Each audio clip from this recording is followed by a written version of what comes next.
Good afternoon. This is David Plazas, Community Conversation Editor of the News Press. It is June 11th, 2012. We have the privilege of having with us Lee County School Board member Jeanne Dozier, who is here meeting with the editorial board.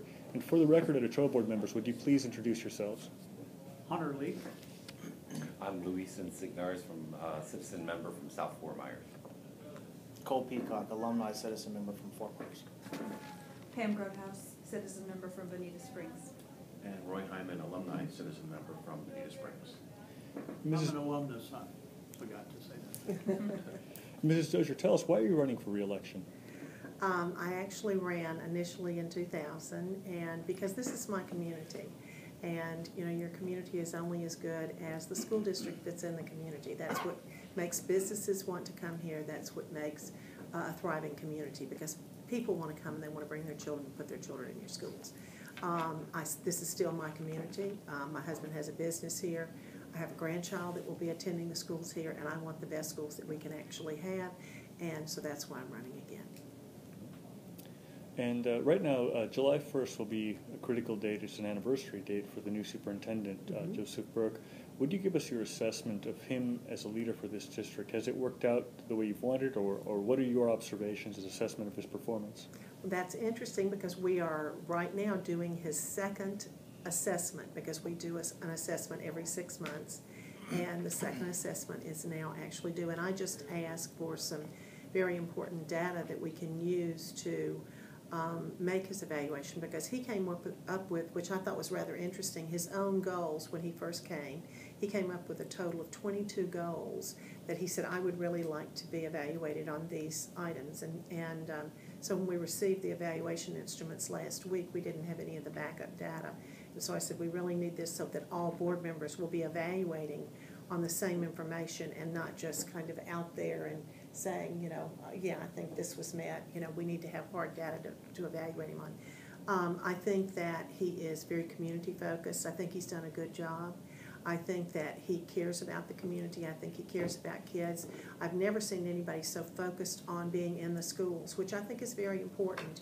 And the one thing that I can say for Dr.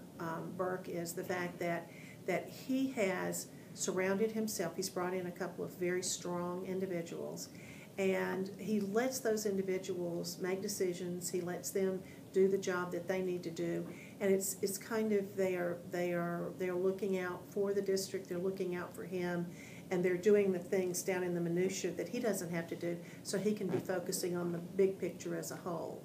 So all in all, I think that Joe is doing a good job, and I think he's going to continue to do a good job. His wife has gotten here. She's got her feet completely wet over at the foundation. I mean, I think she's taking care of the library over there, and I mean, it's very obvious and evident that they are in this community for the long term. And you know, that's what he said. He wants to retire here. So, and he and I meet, and I tell him that's what our plan is. With regard to these last 4 years, this is now you're in your third term, and Right. what are you proudest of these last 4 years? I'm very proud of the fact that we became a school district, and we've been an A school district for the last 3 years. I'm also very proud of the fact that we became district certified, which in all of the years that Lee County has been around, it has never had that district certification, which is very important, because when students go from one school district to another, leaving Lee County, it's very important that they can say that they were from a district that was actually certified by the Southern Association of Colleges and Universities. And so that is a very important status. I'm also very proud of the fact that this is something totally new that just got done, and this is a tribute to Dr. Burke, because I have been pounding the pavement about this for quite some time, and I haven't really had any success, or I haven't had any support on the board, but I have wanted us to open a dual language school.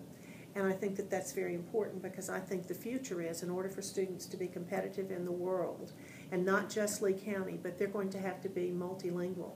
And so we are opening up our first dual language school in the fall. And after that, after we see the success of that, and I'm absolutely certain that it will be successful, because we've hired a lady from Miami that has opened up several schools around the state that have been extremely successful. And did I say comprehensive high schools yet? Not yet. Okay, our comprehensive high schools, I'm extremely proud of the fact that we've opened 3 of those, 1 in every zone. And this year, for the first time, we are also bringing it down 1 level, and we are going to have feeder schools. In fact, I was just over at Fort Myers Fort Myers Middle a couple of weeks ago, because they are going to be one of the feeder schools to South Fort Myers, and they've asked me to serve on that board, so I'm serving on that board for the comprehensive middle school there at Fort Myers Middle. So it's going to be good that we have it at the middle school and the high school, and then the next step will be to move it on down even further, and that will be into the elementary schools. How are you finding the camaraderie amongst the board these days compared to what it was a few years ago? Well, you know, anytime you have a change, you know, change is hard for some people. In fact, I think that right now, I think we're all getting along rather well. I think that we've had to learn each other's personalities. In fact, Tom Scott and I, you know, have gotten to where we joke at the table, you know, where it might not have seemed that way in the very beginning.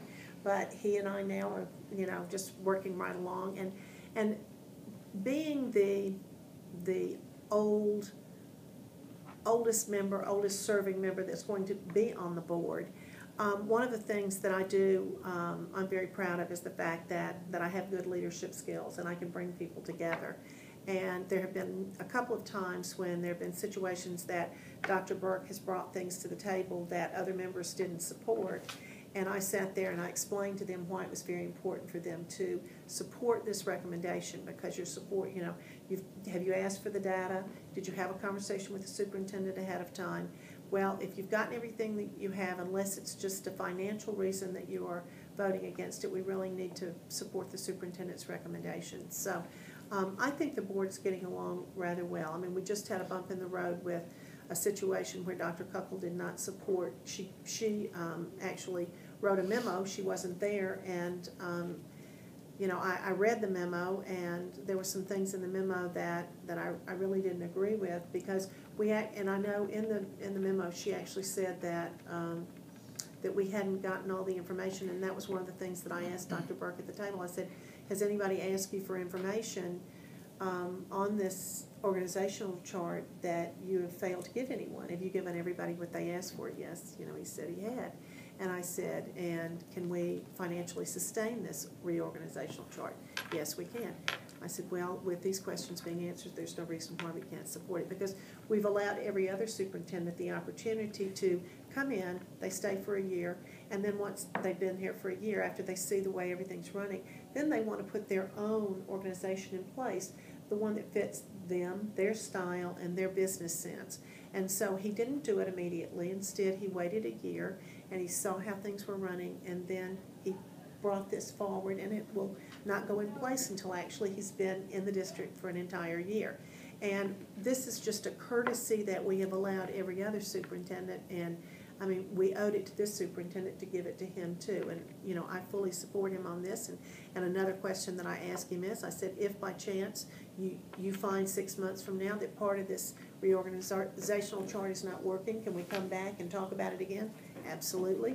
Then that's all I need to know. It's good enough for me. Ms. Dozier,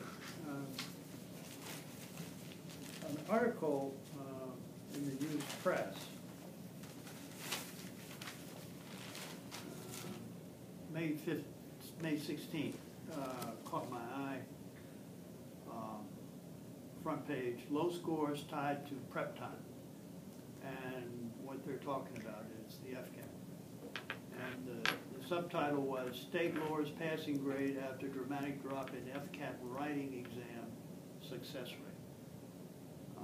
First sentence, low writing test scores are the result of the state pushing through tests that neither teachers nor students had time to prepare for, educators said Tuesday.